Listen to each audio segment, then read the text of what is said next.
Passionate, driven, enthusiastic, euphoric. This is who we are as entrepreneurs. But how we leverage these incredible attributes to dream and build businesses that scale and grow is what this podcast is all about. Hello, I'm attorneypreneur Josh Brown, and welcome to Franchise Euphoria. Hello, welcome back to another episode of Franchise Euphoria. Today I'm thrilled to have on Frank Cottle. Frank is the CEO of Alliance Virtual Offices and chairman of the Alliance Business Centers Network. He is a recognized expert on flexible working, the virtual office movement, and third place working. We'll talk a little bit about that during the course of the interview. Prior to creating the Alliance brand, Frank successfully operated his own portfolio of business centers in multiple locations across North America and has spent almost the past 30 years delivering business services that are finely tuned to the workplace needs of startups, entrepreneurs, and growing small businesses. Over the years, he's worked with tens of thousands of business owners, and coupled with a unique global management perspective, has become the go-to authority on flexible and remote work. Hello, Frank, and welcome to the show. Hey, Josh, glad to be here. Well, you know, what a tremendous background you have, and obviously you've been participating in this remote and flexible work environment long before it became in vogue, as they say. Tell us a little bit about how you got involved with working with remote and flexible working spaces. It's kind of funny. You say I've been involved in a long time. It's been 37 years now that we've been talking about the future of work, and I'm not sure we found it yet. So it has been a long path, but quite an enjoyable one. I think we started our company in 1979, just in the very nascent era of flexibility in the workplace. In fact, things like PCs weren't on people's desks back then. And we've just evolved, watching the structure of companies and never wavering from our simple mission of changing the way people work, adding flexibility to the workplace, and bringing the economic benefits that come along with that to entrepreneurs, where we started with a lot of entrepreneurs, people like yourself, a lot of legal, accounting, financial services professionals. And yet today our industry serves government is a big client of our industry. 100% of the global Fortune 1,000 or 2,000 or however far you want to go utilizes our industry strategically, not just tactically, as well as legal, accounting, financial service professionals, branch offices, tech startups. A lot of private equity firms and venture capital firms rely upon our industry to help launch their portfolios. So it's been a wonderful path that we've been able to go down, and we don't see any end in sight. For those who've never heard of the Alliance Virtual Offices or the network, take a minute to explain what exactly that is and you do for these entrepreneurs and small business owners. Well, our industry at large combines people, place, and technology into a single bundled product that replaces clerical, secretarial, administrative support you might have to hire independently. It replaces traditional leases for floor space that you might have to use. It replaces all the tech that you use. So we bundle all three of those, people, place, and technology, into a single, highly flexible product that we deliver with a service agreement. And that agreement can be literally by the hour, by the day, by the week, by the month, by the year, multiple year contracts, whatever is the need for the client company, provide the key element that all businesses need today and have always needed, and that's flexibility. Take your own firm, Josh. You don't know how big you're going to be next year. That's true. Okay. So if you've planned ahead, you've taken extra space, which you're paying for, but you're not using today. And this is true of companies. In corporate America, approximately 20% of the space lies completely fallow, and almost 50% of the desks are used less than 2 days a week. So if you look at the waste that goes on and our solution to that problem of providing just-in-time officing, rather just like just-in-time inventory or just-in-time products have been provided to the manufacturing industries. We've created our own business ecosystem, just like the intermodal system has been created for manufacturing, that allows that to occur. So just-in-time real estate, highly flexible, much lower cost, much more efficiency. So what does that look like can you give a practical example of that? Like I'm curious about the just-in-time real estate. So is this you positioning people to work with other virtual people where real estate's not involved, or it's you actually being able to offer real estate solutions? We offer the complete solution. We have about 700 facilities in 52 countries around the world right now, about 14 million square feet of space. And within those facilities, client companies, we refer to them as members, very community-driven structure, come to us and they say, let's take yourself. Let's assume you were doing a large project and needed to have an office where you could do that project in New York. You would come to us, say, I need a place to work. I need secretarial and clerical reception support, live receptionist, telephony support. I need more bandwidth than I thought I needed last year, because we all need more bandwidth. It's like, it's the thing that we've become gluttonous at, but we need it. So you need an infrastructure that allows your technology to work, or you to be connected to whatever technology you're using, or you want to use our technology, network management and things of that nature. So you can walk into a facility, as we say, you can open 10 offices in 10 countries in 10 cities in 10 minutes. You can literally walk into our facilities or walk into our websites and open offices all over the world in real time and have 100% immediate support. Wow, that's fantastic. I mentioned in the intro something that titled Third Place Working. Can you explain what that is? Well, third place working is, let's boil it down to the ultimate practical, Starbucks. Yeah. Okay. If you walk into a Starbucks near you, and I know there will be one. There's many. What do you mean just one, Frank? There's like 10 right around the corner from me. Yeah. Okay. Well, walk into that Starbucks at about 9 in the morning. Miss the breakfast rush. Okay. Walk in about 9 in the morning. Look around you, and you will see about a third of the tables have somebody sitting there nursing a cup of coffee, much to Starbucks' chagrin, with a computer, sitting there working. Now, if you say Starbucks and then every coffee shop and every Dunkin' Donuts and every hotel lobby, every airport lobby, lounge, corridors, parks now, I was just saying bandwidth has become ubiquitous in many cities now. The city provides bandwidth in all the public spaces. So you can walk into a park and have Wi-Fi. And this is fairly common these days, or becoming more and more common. And it will come to the degree to where bandwidth will no longer be something we actually even have to purchase, I don't believe. But it will become a right. It's almost like air. Our right and our capacity to communicate on a global basis will become elemental to our whole way of living, not just working.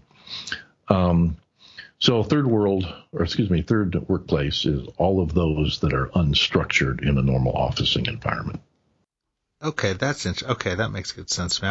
I had not heard that termed that way before, so I thought that was kind of an interesting way to frame it. You and I had talked a little bit offline, but I'd love to bring it here to the folks about some of the different licensing programs and networks that you work with, a lot of times with franchise groups and others, where certain aspects of your business model are franchise-like, even though they're not quite franchise-based. I wondered if you'd take a few minutes to dive into that.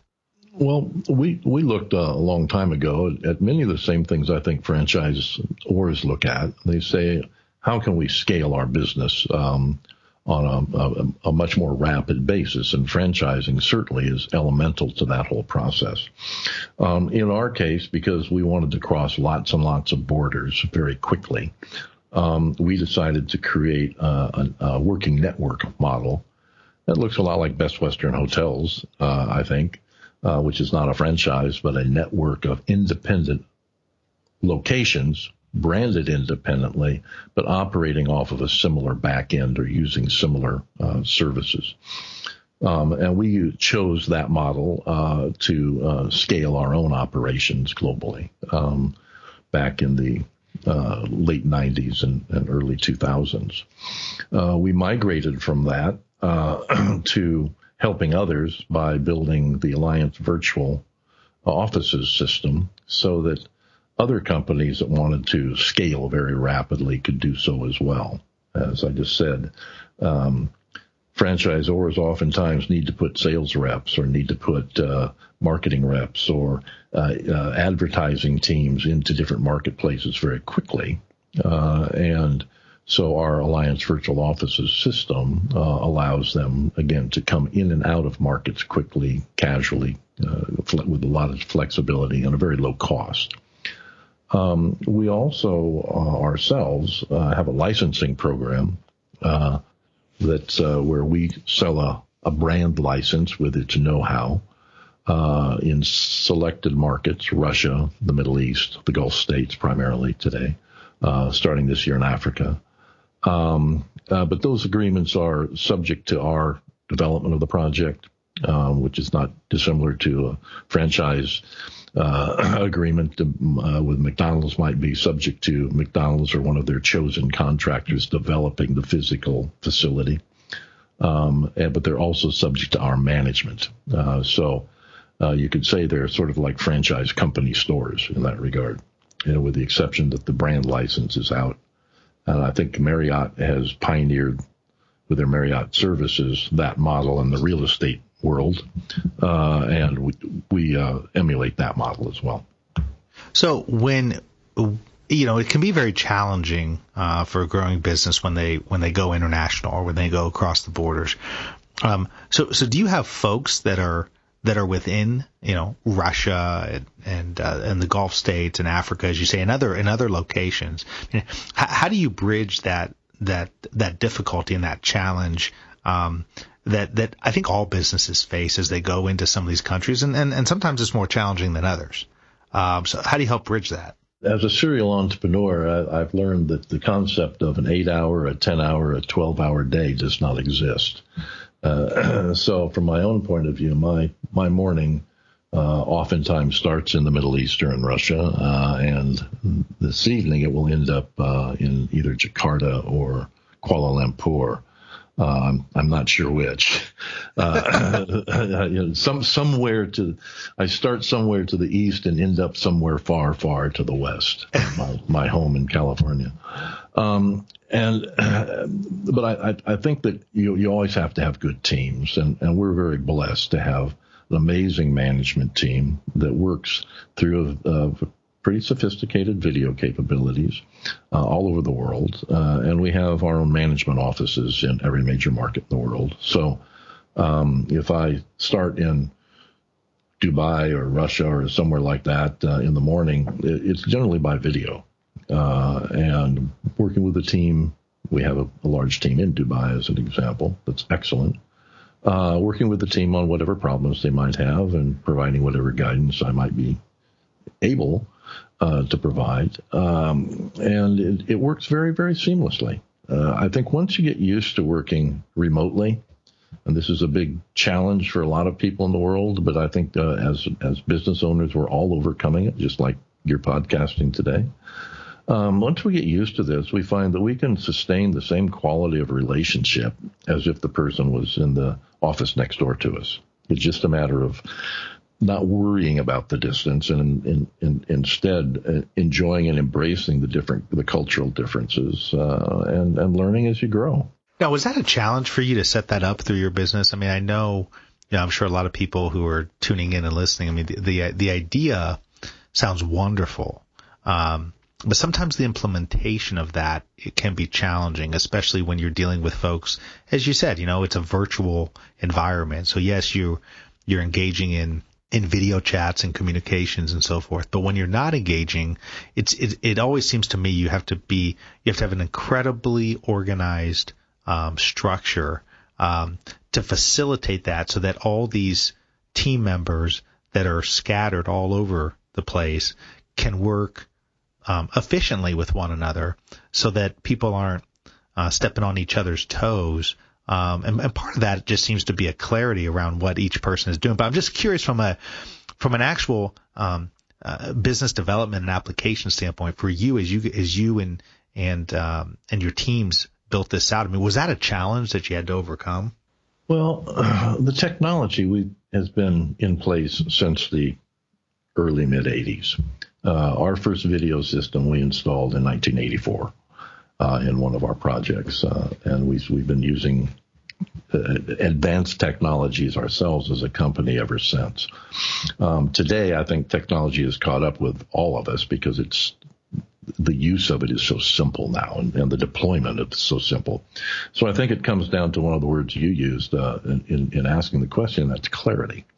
Every person on a team, regardless of whether they're remote or all sitting in the same room staring at each other, singleness of purpose, understanding purpose and job roles and descriptions is really what drives performance in an organization. It's not where you are. And we find that it's a lot less disruptive to leave people in place. We go out and look for the best people in our industry and the world that we can find to work with us. And then we don't disrupt their life. We don't make them move. We don't make them relocate. We don't uproot families and take them away from friends and things of that nature. We leave people in place because if they were good there, why wouldn't they remain good there? Somebody is worth hiring, someone is worth doing business with if they've proven themselves where they are to be good. Why do I think they're going to be any better if I relocate them to California? That would be silly of me to do. So yeah, I think that's quite logical. So we'd say people, let people stay with their families. Let them stay in the cultures that they enjoy and love, and enjoy the holidays that are native to them. Why uproot them and destabilize their life? A lot of the problems that come in management come from the destabilization of the staff itself through these moves. And so it's much more efficient to leave people in place, and the technology we all use today just allows that. So if I'm a business owner, and well, I am a business owner, so let's just say we'll stick with that example, right? So if I'm looking as myself to say, that I'm expanding. It's kind of interesting you mentioned that earlier, because I am adding some more folks to the team myself on my end. But let's say I was interested in something like your Alliance network. So what's the process of getting going with that? Where do you work with only certain size businesses, and those businesses who you do work with, what's the sort of process that you take them to onboard them and then get that process going? Well, we work with businesses of all sizes, and I think as does our entire industry. And the process by which most people find us that need basic services, not people within the industry that own centers and want to be part of our network, but people that say, hey, I need a virtual office or I need something set up somewhere.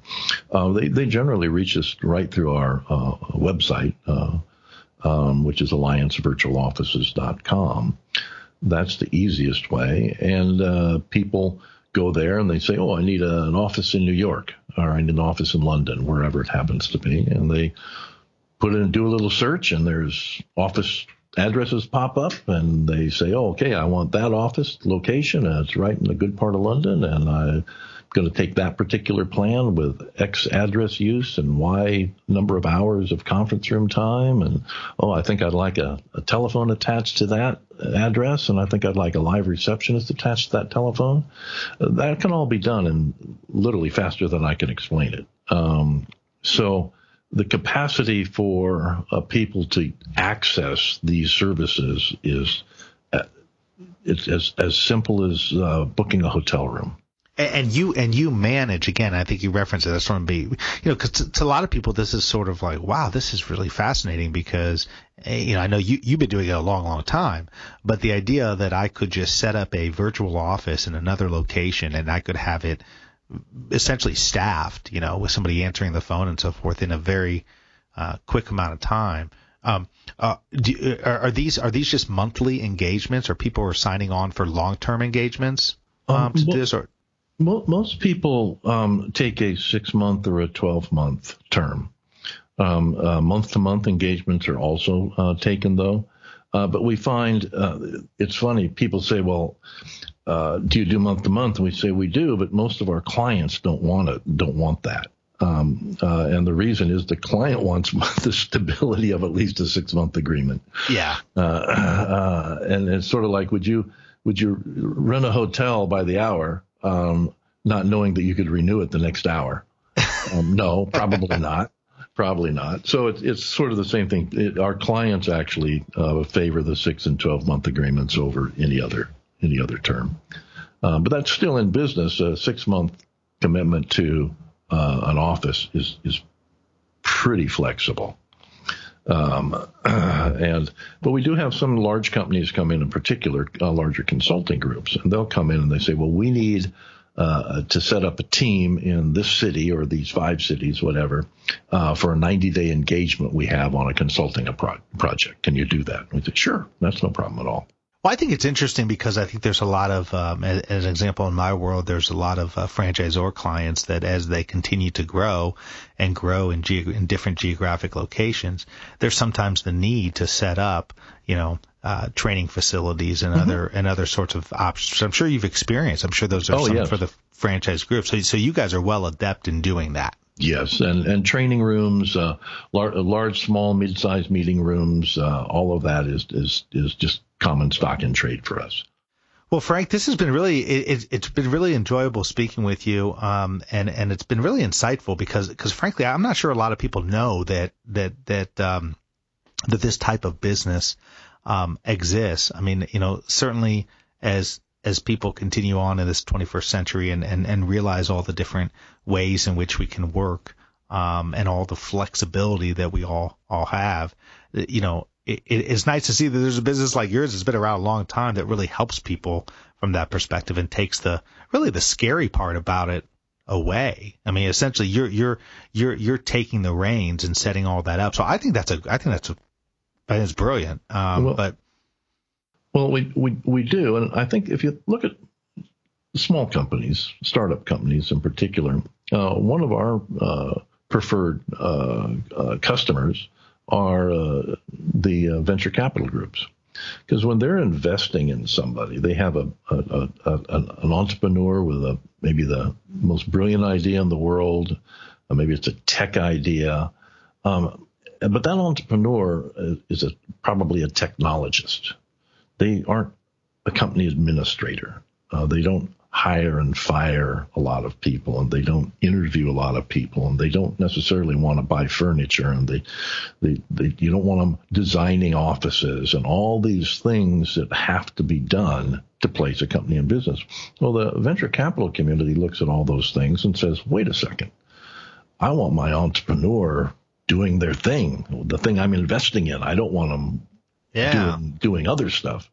So they quite often they'll come to us through their portfolio of companies and ask us to help them set up what really becomes a virtual accelerator, where they can plug their companies in quite conveniently, knowing that the phones are going to be answered and the systems are going to be going, the Wi-Fi is going to be up, and there's a place for them to have a meeting room.